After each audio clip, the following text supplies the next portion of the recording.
हमारे व्यस्त जीवन में ईश्वर की आवाज़, शादी का रिश्ता, विवाह का रिश्ता, पति और पत्नी का रिश्ता कब तक और कहाँ से कहाँ तक साथ चल सकता है। कई दंपति कहते हैं कि हम साथ साथ जीना चाहते हैं, साथ साथ मरना चाहते हैं।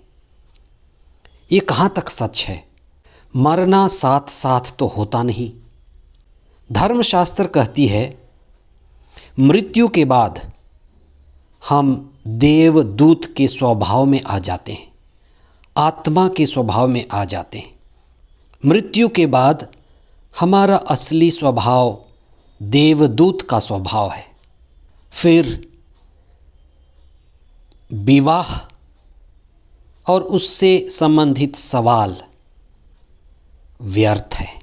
हम यात्रा कर रहे हैं ईश्वर की ओर, स्वर्ग की ओर। पति हो, पत्नी हो, परिवार हो, हम सहयात्री हैं, तीर्थयात्री हैं। मिले थे और कुछ समय बाद देह छोड़ते ही हम एक साथ नहीं रहेंगे।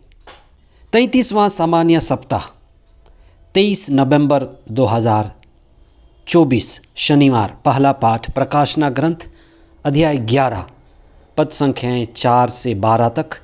संत लूकस का सुसमाचार अध्याय 20 पद संख्याएं 27 से 40 तक। हम समाज में रहते हैं, परिवार में बड़े होते हैं, किसी धर्म विशेष से जुड़े हैं, मसीही हैं। समाज कहता है तुम बुद्धिमान हो और हम समझते हैं कि हम बुद्धिमान हैं। समाज कह देता है तुम सुंदर हो और लगता है हम सुंदर हैं। समाज कह देता है तुम बेकार हो तो हमें लगता है कि हम बेकार हैं। कई बार समाज कह देता है तुम 2 कौड़ी के नहीं हो और वही हमारे लिए पैमाना बन जाता है, हम निराश हो सकते हैं। परिवार में, समाज में रहकर बहुत बार हम अपनी असली पहचान को भूल जाते हैं, क्योंकि दूसरों का कहना, दूसरों का देखना, दूसरों का निर्णय हमारे लिए निर्णायक हो जाता है। इसलिए ज़रूरी है कि हम खुद को जानें, स्वयं को देखें, अपनी ही दृष्टि पाएं। कई मान्यताएं हैं, कई धारणाएं हैं जो समाज ने दी हैं। कई बार वो व्यर्थ भी हैं, घिसी पिटी हैं, अनुपयोगी भी हैं। हम उन्हें समझें। धर्मशास्त्र में कई मान्यताओं का खंडन किया गया है। ईसा स्वयं कई मान्यताओं का खंडन करते हैं। कुछ मान्यताओं को व्यर्थ बताया गया है कि समय के अनुसार कुछ मान्यताएं व्यर्थ होती हैं। हमें कुछ मान्यताओं से ऊपर उठने की ज़रूरत है जो बहुत बार आदमी प्रधान है। आज के सुसमाचार में नियोग प्रथा की बात उठाई गई है। नियोग प्रथा, ये सवाल आदमियों का था। उस सवाल के साथ 7 भाइयों का जिक्र है और एक महिला का, जिसने 7 भाइयों से शादी किया, बच्चे नहीं हुए। 7 भाई मर गए, अंत में महिला भी मर गई जो सबकी पत्नी रह चुकी थी। अब लोगों का सवाल था कि अंत में ये किसकी पत्नी होगी। ईसा ने उन्हें समझाया, गहराई, आत्मा, चेतना और मनुष्य के असली रूप के बारे में समझाया। धर्मशास्त्र आत्मा के बारे में है, गहराई के बारे में है, जीवन के शुरुआत और जीवन के अंत स्रोत के बारे में है। इसलिए ईसा ने उन्हें बड़ी तसल्ली से, गहराई से समझाया कि शादी और ब्याह, पति पत्नी इस दुनिया की बात है, देह तक की बात है।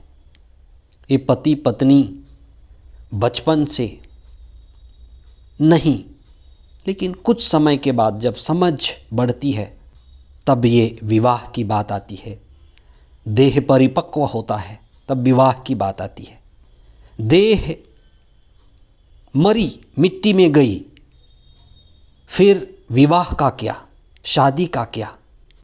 रहे होंगे पति पत्नी बहुत अच्छे, पर एक साथ दोनों की मृत्यु भी बहुत कम होती है।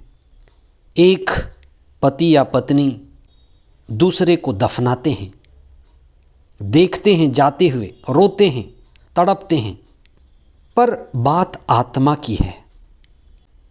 देह के मरते ही आत्मा का स्वरूप, धर्मशास्त्र कहता है, देव स्वरूप में हम बदलते हैं, असली स्वरूप में बदलते हैं। आत्मा हमारा असली स्वरूप है। आत्मा देह स्वरूप है। ईसा की शिक्षा अपने असली रूप को जानने की है। शादी ब्याह करके, केवल शादी ब्याह के द्वारा शरीर में मत रुक जाना, शरीर के बंधन में मत रुक जाना, शरीर की वासना में मत रुक जाना, लेकिन आत्मा को देख लेना। इसलिए विवाह जो किए हैं उनके लिए ये ज़रूरी है कि वो देख पाएँ कि जिस पति या पत्नी के साथ रह रहे हैं वो आत्मा है, देव स्वरूप असली रूप में है। रोज़ दिन के जीवन जीते हुए अगर हम उस आत्मा को देख पाते, परख पाते, पहचान पाते, तो हम स्रोत को जान लेते। इसलिए कुछ समय मौन हो जाएं, स्रोत को जानें।